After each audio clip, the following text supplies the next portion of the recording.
matin. Clément, on le disait, plus d'une station-service sur 5 connaît toujours des difficultés d'approvisionnement. Oui, les mouvements de grève qui touchent plusieurs raffineries et dépôts de carburant ont été reconduits hier.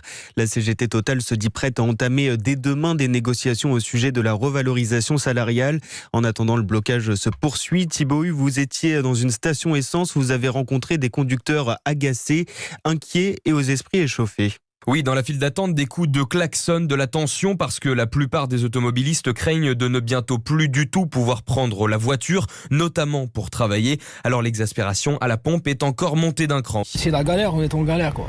Au lieu de travailler, là, on passe d'une station à une autre et là, on n'est pas tranquille quoi. Pas de panique, si, panique en fait. Qu'est-ce qu'on va faire ? Comment on va faire ? Comment on va rouler ?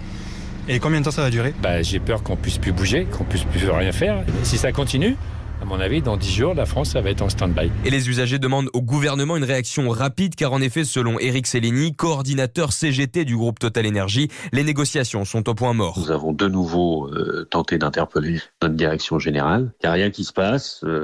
La direction, je ne sais pas avec qui elle parle.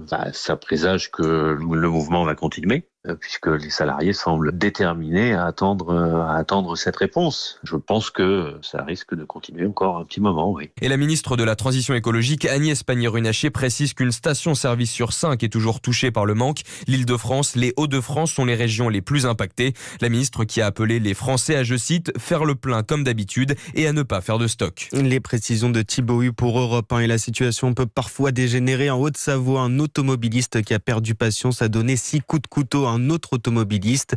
L'homme est poursuivi pour tentative de meurtre. Il a été placé en détention provisoire.